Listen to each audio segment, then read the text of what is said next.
मन्त्रीमण्डल पुनर्गठन किन गर्नु पर्यो? 99% दोष प्रधानमन्त्री ओलीमै जान्छ। जनताले त्यसरी बुझेको छ। यो भ्रष्टाचारको मूल नायिके भनेको त मन्त्रीहरू मात्रै हैन, यसको चाहिँ मूल नायिके भने त प्रधानमन्त्री नै ओली नै हुनुहुँदो रहेछ। अहिले गोविन्द केसीले जो उठाएको जो मान्छे बेसिक कुरा गोविन्द केसीको पर्सनल माग होइन। कहाँबाट जन्मिन्छ त्यस्तो मान्छे? नक्सा काण्डमा वास्तवमा नक्सा जारी गर्ने काम न ओलीजीले गरेको हो, न त नेकपाले गरेको हो। नेपाली जनतामा ठुलो नैराश्यता पैदा हुँदै गएको छ र त्यो क्लाइमेक्सतर्फ जाँदैछ। शेरबहादुर देउपाको गुटको त अमेरिकनको कुनै स्वार्थ अनुसार चीन विरोधी गतिविधि गर्ने त उसको रणनीति नै हो नि। अब नेपाललाई धेरै टाढा केन्द्र राख्ने हो भने आफ्नो सुरक्षामा पनि थ्रेट पर्छ। गोविन्द केसीका माग सम्बोधन गर्नको लागि त गोविन्द केसीका माग सम्बोधन गर्दाखेरि मेडिकल माफियासँग कमिसन छोड्नु पर्यो। ओलीजीका मान्छेले पनि मन्त्रालयमा जागिर खाएका छन्, कमाएका छन्। जीले मलाई लाग्छ भारतीय कर्मचारी तन्त्रसँग तिनीहरू जोडिएका छन्। बडा सर, स्वागत छ यहाँलाई। धन्यवाद। पछिल्लो समय सरकारको तीव्र आलोचना बढिरहेको छ, विशेष गरी नागरिक तहबाट। सरकारको प्रतिपक्ष अन्य राजनीतिक दल भन्दा पनि स्वतन्त्र नागरिक तहबाट सरकारको विरोध भइरहेको देखिन्छ। तर ती विरोधहरूलाई फेरि सम्बोधन गर्ने कुरामा सरकार चाहिँ चुकिरहेको भन्ने आरोपहरू पनि लाग्ने गरेको छ। विभिन्न सञ्चार माध्यममा, सामाजिक सञ्जालमा यस्ता टिप्पणीहरू भइरहेका छन्। यो सडकमा अहिले उठिरहेको नागरिक आन्दोलनलाई कसरी नियालिराख्नु भएको छ, यो कतातिर जाँदैछ र सरकार कसरी प्रस्तुत भइरहेको छ? अहिले तत्काल सरकारको काम कारबाहीको विश्लेषण के छ, यो राखिदिनुहोस्। अब अहिले वर्तमान जुन सरकार छ, यो सरकार चौतर्फी रूपमा असफल हुँदैछ। दिन प्रतिदिन ओह्रालो लाग्दै गएको छ। अब यसले केही गर्छ राष्ट्रको लागि, यसले केही गर्छ जनताको लागि भन्ने कुरा जनतामा त्यो आशा के भनेदेखि हराउँदै गएको स्थिति के नै छ। र खास गरेर यो कोभिड-19 को जो महाप्रकोपबाट जो नेपाली भनेदेखि समाज अहिले एकदम नेपाली समाज, नेपाली जनताहरू जसरी के भनेदेखि आतंकित अवस्थामा रहेका छन्। यो अवस्थामा राज्यको तर्फबाट, सरकारको तर्फबाट आम जनतालाई दिनुपर्ने आश्वासन, भरोसा अनि त्यसपछि जनतालाई जुन राहत दिने कुरामा सरकार पूर्ण रूपले चुकेको छ। अझ कतै सरकारलाई यस्तो किसिमको गम्भीर आरोप लागेको छ कि यही महामारीको के भनेदेखि बहानाबाजीमा सरकार कौनतिर लागेको छ। कात्रोमा पनि कमिसन खाने जस्ता किसिमका आरोपहरू पनि लागेको। यो आरोप हो कि यथार्थ हो? होइन, त्यो अहिले त तपाईले देख्नुहुन्छ के भने जस्तो एउटा कुरा त सरकार असफल भएको त आरोप होइन, सबैले देखेकै जानेको। जस्तो भ्रष्टाचारको स्तरमा जुन आलोचना उठेको छ, भ्रष्टाचारको सम्बन्धमा तपाईले चाहिँ देख्नु त्यो त करिब नाङ्गो रूपमै छ। तपाईले लेख्नुहोस् त्यो ओम्नीद्वारा गराइएको भ्रष्टाचार भयो, त्यसपछिदेखि अन्य विभिन्न यो स्वास्थ्य सामग्री कोभिड-19 को केन्द्रबाट आम नागरिकलाई सुरक्षित गर्नको लागि आवश्यक पर्ने जति स्वास्थ्य सामग्री ल्याएको भनेको छ। त्यहाँ त नाङ्गो रूपमा भ्रष्टाचार भएको छ भनेर कहीँ के भनेदेखि छोप्नै नसक्ने स्थिति छ। भ्रष्टाचार त त्यसमा भएको छ र त्यो भ्रष्टाचार भएकोमा अब मन्त्रीहरू त मुछिएको स्थिति के भने छँदै थियो र जनताले एउटा आशा के गरेको थियो भने यसरी मन्त्रीहरूले भ्रष्टाचार गरेको भन्ने कुरा जब देखिएपछि कम्तीमा भने प्रधानमन्त्रीले चाहिँ त्यस्तो भ्रष्टाचारमा मुछिएका मन्त्रीहरूलाई के भने हटाउने र यो म भ्रष्टाचार गर्न दिन्न भन्ने एउटा प्रतिबद्धता प्रधानमन्त्री ओलीले जाहेर गर्नुहुन्छ, व्यक्त गर्नुहुन्छ भन्ने जनताको आशा थियो। तर त्यसको ठिक विपरीत उहाँले के गरिदिनु भने त भ्रष्टाचारै भएको छैन। आम जनता देखिरहेको छ खुला के भने खुला सडकमा स्वास्थ्य सामग्री खरिद गर्दा भ्रष्टाचार भएको देखिएको छ।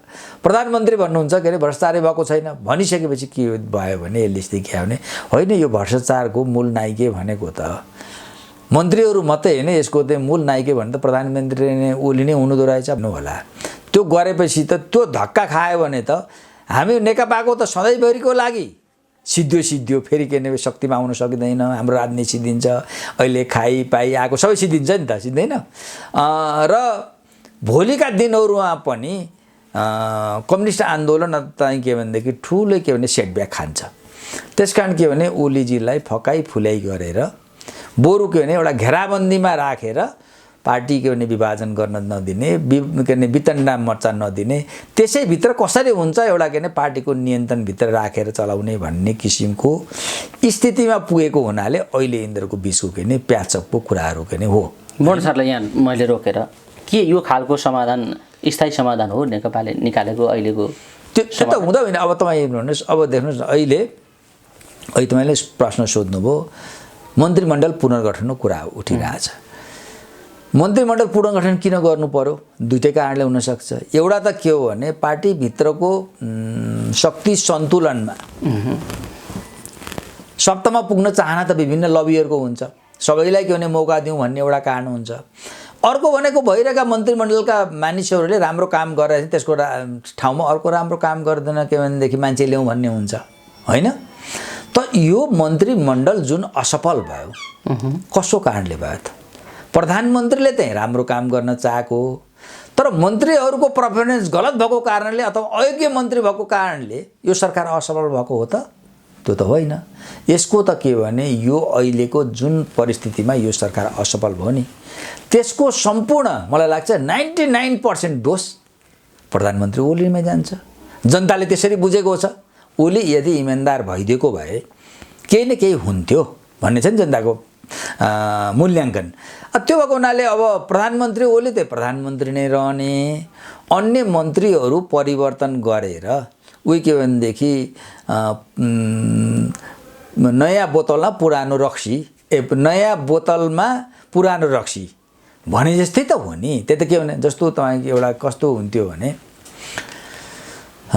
हिजो जति बेला के भने पञ्चायतकै हेरौँ न, हामीले अलिकति लामो नेपालको शासन नेपाली जनताले अलिक नजिकबाट देखेको भनेको त अहिलेको पुस्ताले, गएको पुस्ता र अहिलेको पुस्ताले देखेको भनेको त 17 सालदेखि 46 सालको भन हो, अहिले त 7 सालदेखिको 17 सालसम्मको पुस्ता त धेरै के भनेदेखि अब रिटायर भइसक्यो, कहीँ मरिसक्यो छैन नि त, होइन? अब पुस्ता भनेको के हो भने 17 साल पछिको पुस्ता हो। उसले त सबभन्दा बढी लामो 30 वर्षसम्म पञ्चायत देख्यो, होइन? देखेँ नि त, देख्यो। अब त्यहाँ त्यति बेला के गर्थ्यो दरबारले एउटा बडा चलाखीपूर्ण भने कुनै एउटा के भने मन्त्री प्रधानमन्त्री अनि अनपपुलर जनताको बिचबाट आलोचना भयो भने त्यसलाई परिवर्तन गरिदिएर नयाँ के भनेदेखि एउटा के भने दिने र जनतालाई केही समय अल्मने यस्तो रणनीति अब त्यो गर्थ्यो। अब अहिले त स्थिति के हो भने प्रधानमन्त्री ओली नै के भने प्रधानमन्त्री भएकोमा अन्य मन्त्रीहरू फेरबदल गर्दाखेरि अहिले जुन भइरहेकाले केही खाए केही कमाए, तिनीहरूको ठाउँमा नयाँ मान्छेलाई केही खाना दिन र केही कमाउन ल्याउने हो। त्यहाँबाट तात्विक केही फरक पर्छ त? कि त के हुनु पर्यो भने प्रधानमन्त्रीको ओलीको सोचाइ प्रवृत्तिमा कि त परिवर्तन हुनु पर्यो, होइन?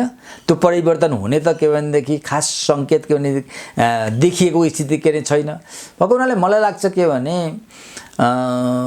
कि त प्रधानमन्त्री ओलीले के भने आफ्नो के भने हिजोको हटहरू त्यागेर अब करिब के भने म सामूहिक रूपमा सरकार चलाउँछु, पार्टीको सामूहिक के भने विचारको बुद्धिलाई प्रयोग गर्छु र अब चाहिँ के भने यो मेरो बाँकी जो कार्यकाल 2.5 वर्ष छ त्यसलाई चाहिँ अगाडिको असफलता जुन छ 2.5 वर्षको बाँकी 2.5 वर्ष त्यसलाई म सफलता परिणत गर्छु भन्ने किसिमको योजना साथ र पार्टीले पुरै के भने साथ दियो, त्यही अनुसारका मन्त्रीहरू नै बने भने त एउटा कुरा होला, न त तात्विक फरक त के पर्छ? अब यो कुनै पनि फरक नपर्ने, कुनै पनि परिणाम दिन नसक्ने यस्तो खालको स्थितिमा पार्टी समग्र पार्टी त्यहाँ पुग्नुका पछाडि चाहिँ के भएको होला त? मान्छे यस्तो सङ्कटमा छन्, यस्तो अभावमा छन्। आज पनि रत्नपार्कमा मान्छे लाइन लागेर भात खान भुइँमा बसेको छ। दाताहरूले चन्दादाताहरूले दिएका खाना खाएर मान्छेहरू बसिराखेका छन्। सरकार 72 करोड सर्प पाल्न दिइराखेको छ, एक चाक खाना खुवाउँदैन भनेपछि अब यस्तो खालको उपलब्धि विहीन कुनै कुराले त्यसले चाहिँ कुनै परिणाम दिँदैन, त्यस्तो खालको यो काममा नेकपा किन लागेको होला यो बेला? अब यो बाध्यता हो। हेर्नुहोस्, तपाईँलाई के भन्नु छ भने अहिले जुन के भने अहिलेको ओली सरकारप्रति जुन जनताको चरम सीमाको जो अविश्वास सिर्जना भएको छ नि, तपाईँ कस्तो हुन्छ भने तपाईँ ओलीजीकै जीवनको कुरा हेर्नु, यो के भनेदेखि पहिलोपल्ट प्रधानमन्त्री भएको र अहिले दोस्रोपल्ट प्रधानमन्त्री भएको कुरा सोध्नुहोस्। पहिलोपल्ट प्रधानमन्त्री हुँदाखेरि यो नाकाबन्दीको विषयमा एउटा राष्ट्रवादी छवि बनाएको ओली। त्यसपछि दोस्रोपल्ट प्रधानमन्त्री हुँदाको सुरुवातका दिनहरूमा हैन ओलीको कस्तो मनस्थिति हो, ओलीले गलत कुरा गर्दा पनि जनता संशोधन गरेर राम्रो बनाएर सुनिदिने भनिदिने गर्थ्यो नि त। अब अहिले ओलीजीले राम्रो काम गरे पनि राम्रै कुरा गरे पनि त्यसलाई नराम्रो गरेर सुन्ने किसिमको जनमानसिक त बन्यो नि त। यस्तो स्थितिमा त तुले केही गर्न सक्ने अब नि बढ्नु सर आउँदोमा नि यो जुन समस्या आइरहेको छ यो यस्तै कुनै पनि गुणात्मक परिणाम दिन नसक्ने भूमिकामा सिङ्गो नेकपा रुमलिएको स्थिति छ होइन। अब यो बिचमा जुन खालको भूमिका ओलीजीले निर्वाह गर्नुभयो, कहिले अयोध्याको कुरा गर्नुभयो, कहिले कालापानी लिम्पियाधुरा लिपुलेखको नक्सा प्रकाशन जारी गर्ने कुरा गर्यो सरकारले। अब अहिले त्यही नक्सा पुस्तकमा छापेर वितरण नगर्न ओलीजीले निर्देशन दिनुभयो र अहिले रोकिएको छ। जनक शिक्षा सामग्रीको आदि प्रकाशन चाहिँ डुबेको छ र त्यहाँ ठुलो रकम नोक्सान भएको छ। अहिले ती वितरणमा पनि रोक लगाइएको छ। ओलीजी कुन मनस्थितिमा पुग्नु भएको हो अहिले भन्ने कुरा। अब यही बेला फेरि नेपाल र चीनको बिचमा सीमा मिच्यो चीनले भन्ने अर्को प्रोपोगन्डा अर्कातिरबाट सुरु भएको छ होइन। यो बिचमा यो ओलीजीको कार्यकालमा सीमा सम्बन्धी विषयहरू किन यति पेचिलो बने र ओली किन कालापानी लिम्पियाधुरा लिपुलेखको नक्साबाट पछि हट्दै हुनुहुन्छ यो विषयमा अलिकति राख्नु। अब मैले बुझेसम्म चाहिँ के भने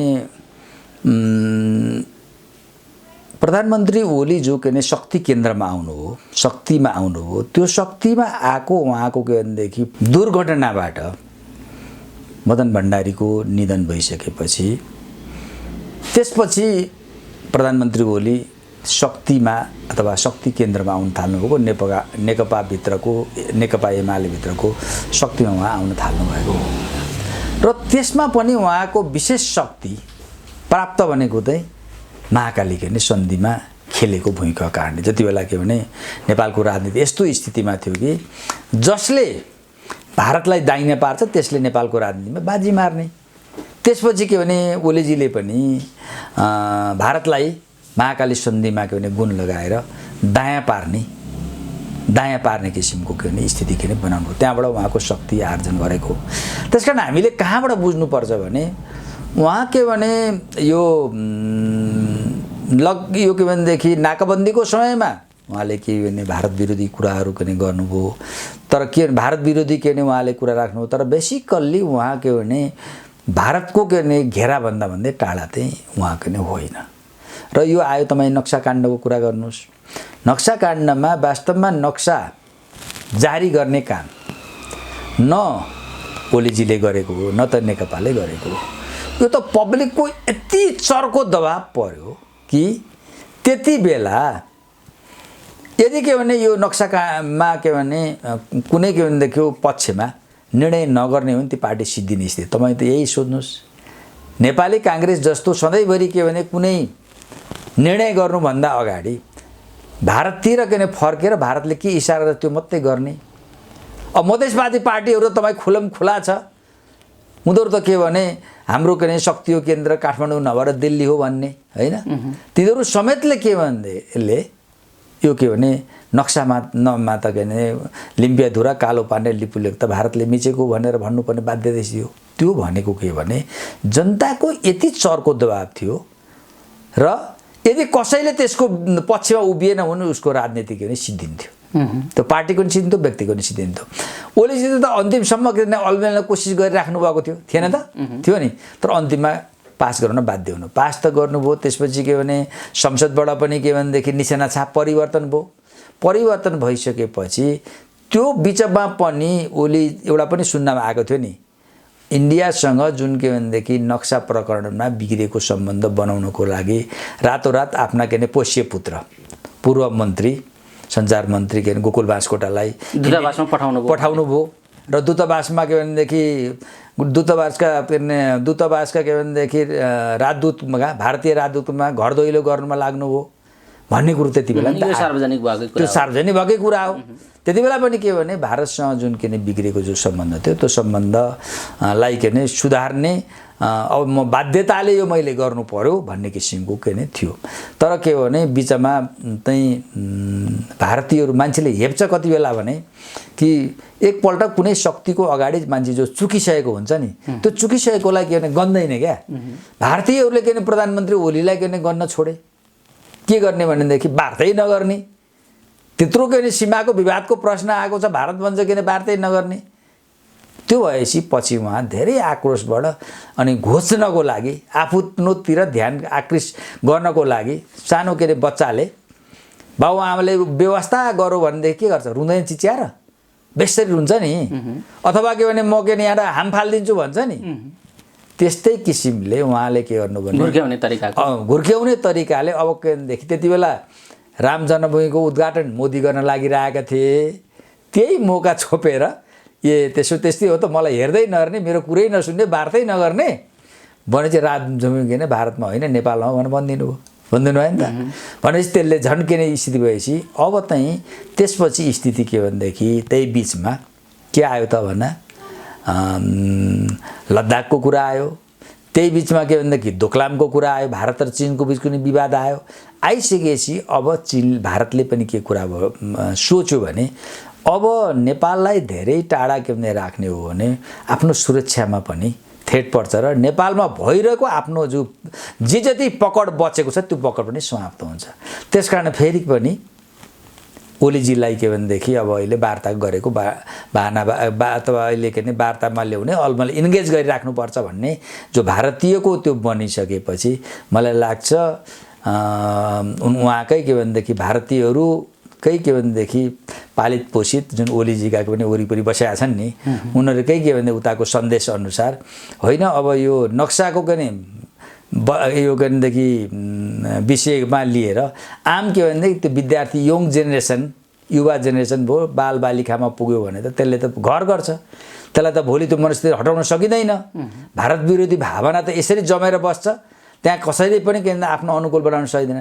त्यस कारण के भने यो पुस्तक चाहिँ रोकिदिनु पर्यो भनेको हुनाले ओलीजीले मलाई लाग्छ भारतीयहरूकै फेरि भारतीयहरूलाई नै दाहिने पार्नका निम्ति यो काम गयो एकदम त्यसमा त कुनै विवादै छैन। अब बोर्न सर यही बिचमा चीन र नेपाल बिचको सीमाको चर्चा ल्याइयो या सीमा मिचिएको हो, यो विषयमा सरकारले मिचिएको होइन, मिचिएको छैन, कुनै सीमा विवाद छैन चीनसँग भनेर आधिकारिक रूपमा अध्ययनपूर्वक विज्ञप्ति जारी गरिसकेपछि नेपाली काङ्ग्रेसले ठुलो आपत्ति जनायो।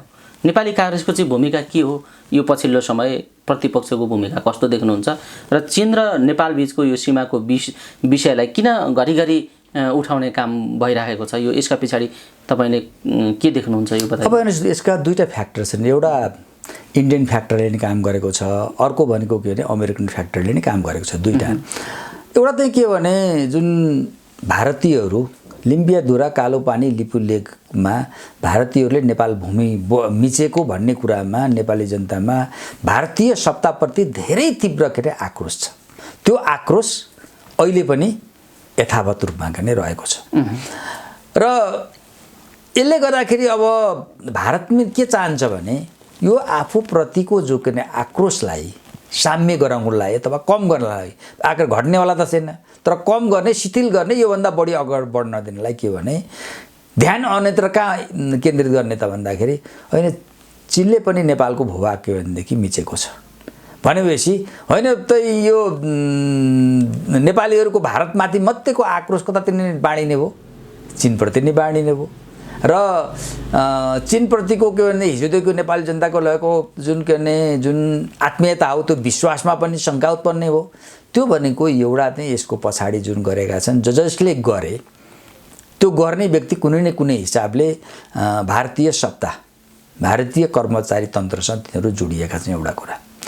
अर्को के भनेदेखि अमेरिकनको कुरा के हो भने जब अमेरिकनहरूले एमसिसी पास गरेर एमसिसीको भड्याङ छोडेर नेपाललाई एउटा के सामरिक अखडा बनाउने भन्ने सोच राखेको थियो, त्यो के हो भने गर्दा गर्दै अहिले के हो त भने करिब के भने किनेर लागेको स्थिति हो कि अथवा एमसिसी पास गर्नलाई धेरै उकालो परेको स्थिति अहिले सिर्जना भइसकेको छैन त।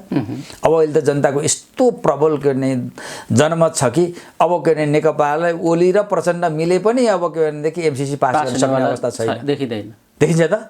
जस्तो के भने जुन नक्सा काट्न भएको थियो नि त्यस्तै स्थिति सडकमा भइसकेको छ।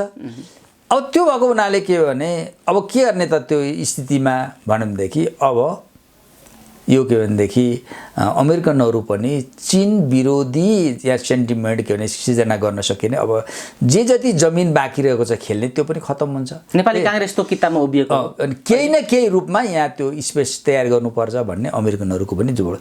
अब आयो नेपाली काङ्ग्रेस त्यसका लागि सिङ्गो प्रतिपक्षलाई एउटा साधन बनाउन खोजेको हो कि भन्ने हो। म त्यही भन्दैछु। अब के हो भने नेपाली काङ्ग्रेस किन त खुलेर आयो त, कि आखिर त के भने अहिले गभर्मेन्टले त भनौँ आधिकारिक रूपमा होइन, अध्ययन प्रतिवेदनले पनि त्यो भनिसक्यो 11 नम्बर पिलर नहुँदाखेरि यो भ्रम थियो, तर चीनसँगको सीमामा जुन ऐतिहासिक जुन पिलर छ, सीमा गाडिएको जुन जङ्गी पिलर छ, त्यो पत्ता लागिसकेपछि त्यसले चाहिँ क्लियर भइसक्यो भन्ने कुरा सरकारको प्रतिवेदन हो। अब यो सीमा सुरक्षा बलले पनि बताइसक्यो। यो त एकदम प्रायोजित कुरा हो। मैले दुई एउटा इन्डियन फ्याक्टर भयो, एउटा के अमेरिकन फ्याक्टर। अब के भनेदेखि नेपाली काङ्ग्रेसले किन त्यसो भनौँ, अहिले नेपाली काङ्ग्रेस भनेको शेरबहादुर देउपाको नेतृत्वमा छ।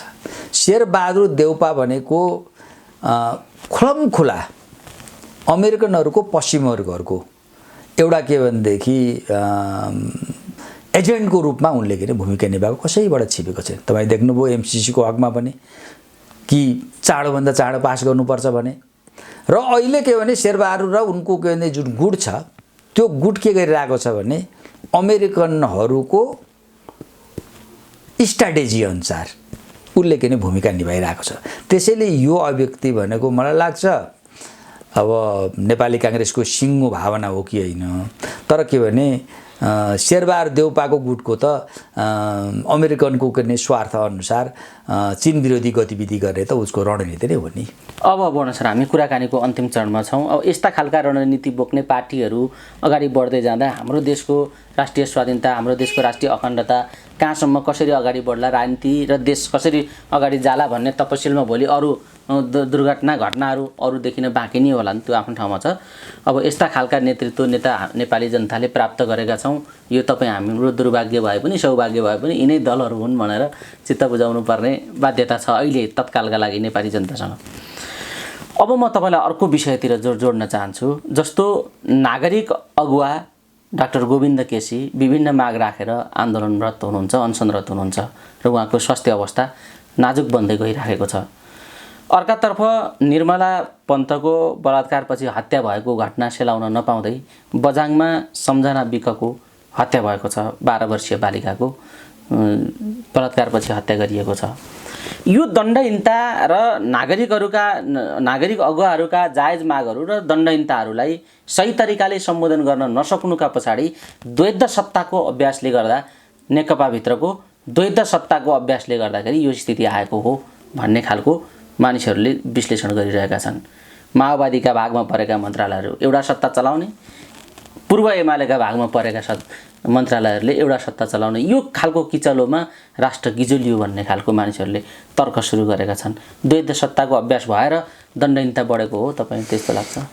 अब यो चाहिँ अब कस्तो स्थिति छ भन्नुहुन्छ भने अहिले हेर्नुहोस्, नेपालको राजनीति बाहिर हेर्दाबाट सामान्य लाग्ने तर निकै खतरनाक स्थितिबाट फेरि गुज्रिरहेको छ।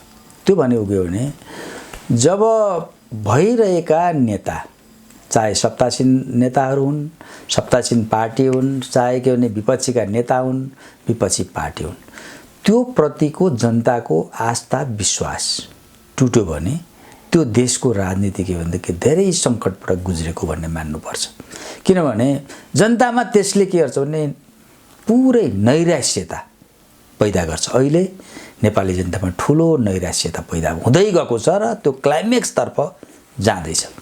त्यसैले भनिन्छ के भने राजनीतिमा जब के भनेदेखि जनतामा नैराश्यता पैदा हुन्छ त्यसलाई जुनसुकै तरिकाले पनि त्यसलाई रोक्नुपर्छ है, होइन भने त्यो देश के भनेदेखि एउटा ठुलो खतराको सामना गर्नुपर्छ भनेर भन्छ। अहिले तपाईँ देख्नुहुन्छ नेकपाका पार्टी भयो, यसका नेता भयो, सरकार भयो, सबैप्रति जनताको अविश्वास भइरहेको छ। त्योभन्दा कम अविश्वास फेरि प्रमुख विपक्षी पार्टी नेपाली काङ्ग्रेस पनि छ भने छ। अब जनताको फेरि आस्था राख्ने अर्को केन्द्र छैन। यस स्थितिले त के हो भने अब तपाईँले अर्को केन्द्रबाट के भने यी दुईटाले सकेन भने अर्को तेस्रो शक्ति आएर केही गर्छ भन्ने ठाउँ राख्ने छ। अहिले तपाईँ केही पनि देखेको छैन। धेरै मान्छेहरू सेना भनिरहेछन्, त्यो पनि सम्भव छैन। त्यो त लोकतन्त्रमा अहिलेको परिस्थितिमा नेपाली सेनाले कहिले पनि राजनीतिक कदम उठाएको इतिहास छैन। त्यसमा नेपालको सन्दर्भमा त्यो सम्भव पनि देखिँदैन। भनेपछि तपाईँले भने जस्तो अहिले अर्को विकल्प छैन। जस्तो तपाईँले नेपाली सेनाको तपाईँले कुरा गर्नुहुन्छ भने पाकिस्तानको भिन्न पृष्ठभूमिबाट आएको के भने सेना हो, त्यहाँको महत्त्वकांक्षी सेना हो, जसले गर्दाखेरि के भने पटक पटक के भने सप्ताह गयो नि त उसले राजनीतिमा के भने हात हाल्यो।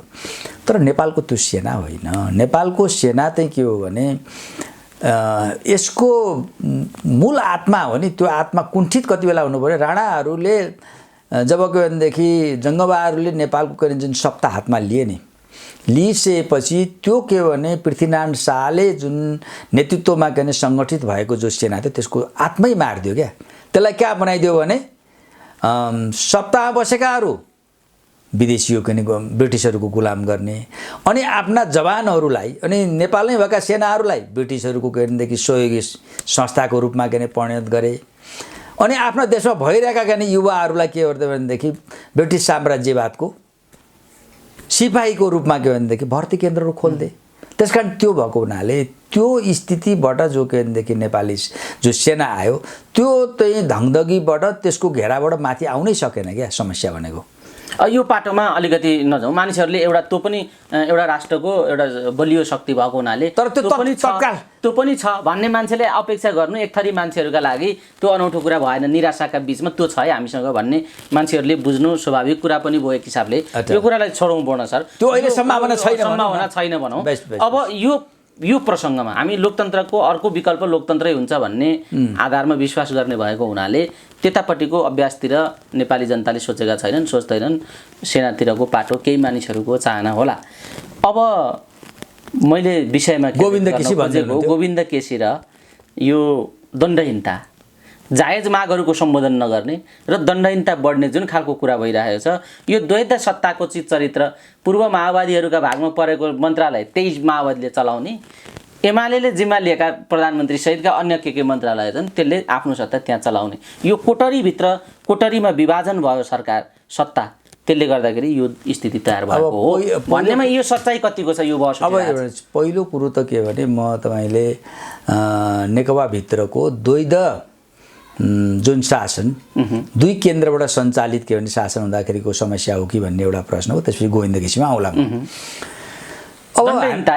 मान्छेको तर्क आयो होइन, ठिक छ। अब अहिले के भने चाहे ओले पक्षका मन्त्रीहरू हुन्, चाहे के भने माओवादी पक्षबाट आएका के पूर्व माओवादी आएका मन्त्रीहरू, तिनीहरूले मन्त्रालय चलाएको छ र जागिर पो खाएका छन् त।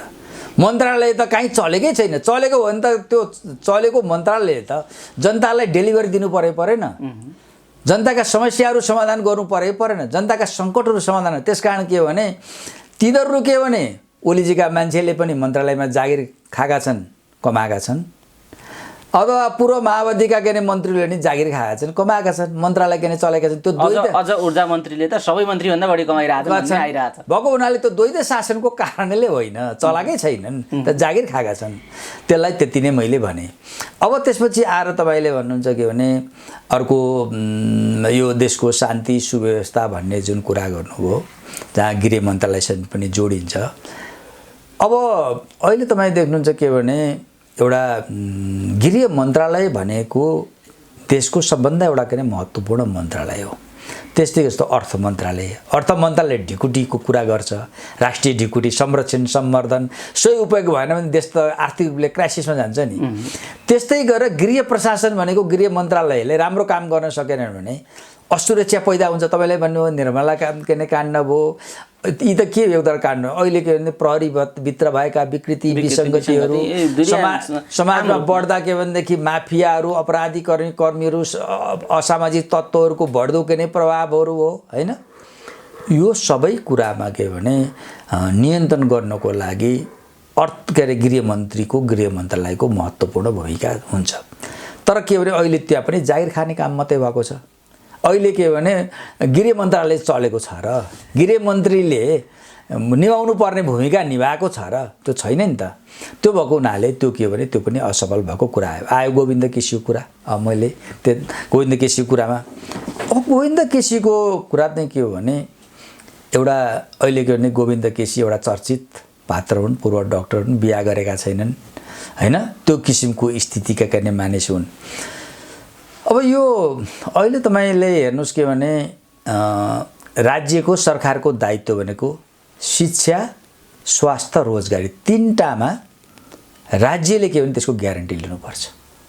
अहिले त तिनै हेर्नुहोस्, शिक्षामा हेर्नुहोस् शैक्षिक माफियाहरूको कब्जा छ, स्वास्थ्यमा हेर्नुहोस् स्वास्थ्य माफियाहरूको मेडिकल माफियाहरूको कब्जा छ, रोजगारीमा हेर्नुहोस् कि विदेशमा पठाउने भनेर के भनेदेखि मान्छेहरूले के भने त्यहाँ पनि के भने माफियाहरूको कब्जा छ, तिनटै कब्जा छ। अब के छ भने ती माफियाहरूको के भने कमिसन खाएर बस्ने नेताहरूको के भने मन्त्री र नेताहरूको संरक्षणमा राज्यको संरक्षणमा को छन् त भने तिनै माफियाहरू छन्। यतातिर शैक्षिक माफियाहरू छन्, मेडिकल माफियाहरू छन्, अर्को के भने वैदेशिक रोजगार सम्बन्धी के भने माफियाहरू पनि छन् हैन। त भन्दाखेरि यो अहिले गोविन्द केसीले जो उठाएको जो मान्छे बेसिक कुरा गोविन्द केसीको पर्सनल माग होइन, कहाँबाट जन्मिन्छ त्यस्तो मान्छे जुन मान्छेले जसको विवाह गरेको छैन, उसको कुनै स्वार्थ छैन, आज उसले के भने मेडिकल माफियाको विरुद्धमा एक्लै आवाज उठाएको छ। गोविन्द केले के भनेदेखि ले उठाएका जो के मागहरू छन् ती जम्मै के जनताका मागहरू हुन्। किनभने स्वास्थ्य भनेको राज्यको के भनेदेखि जिम्मेवारी हुनुपर्छ।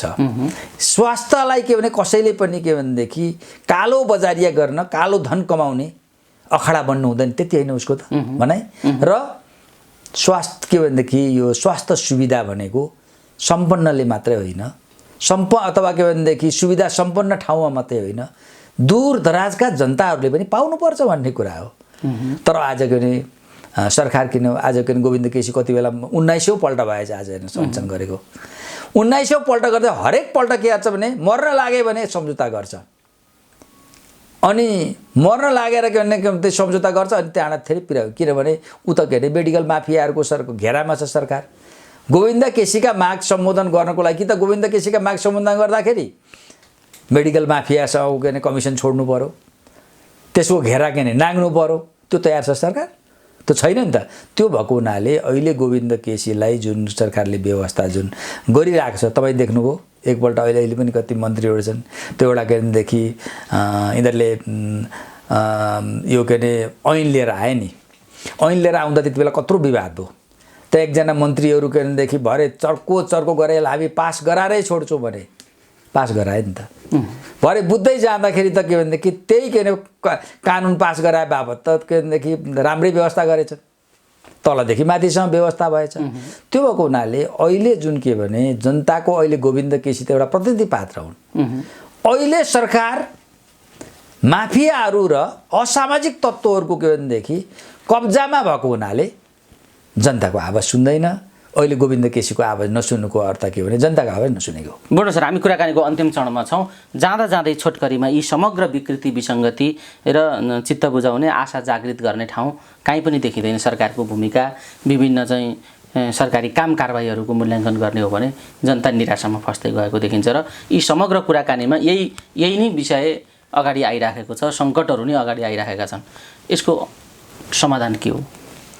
जाँदा जाँदै आम दर्शक श्रोता अब हेर्नुहोस्, म अहिलेको परिस्थितिलाई मूल्याङ्कन गर्दाखेरि मलाई त कस्तो लाग्छ भने तपाईँलाई जति नै भन्नुहोस् अहिलेको जुन के भनेदेखि परिस्थिति हेर्दाखेरि नेकपा अहिले जसरी के भने ओह्रालो लागेको छ, अब यसले के हो भने अहिलेका समस्याहरू के भनेदेखि समाधान गर्ने र जनतालाई के भनेदेखि विश्वास दिलाउने सक्ने सम्भावना अब दिन प्रतिदिन घट्दो छ।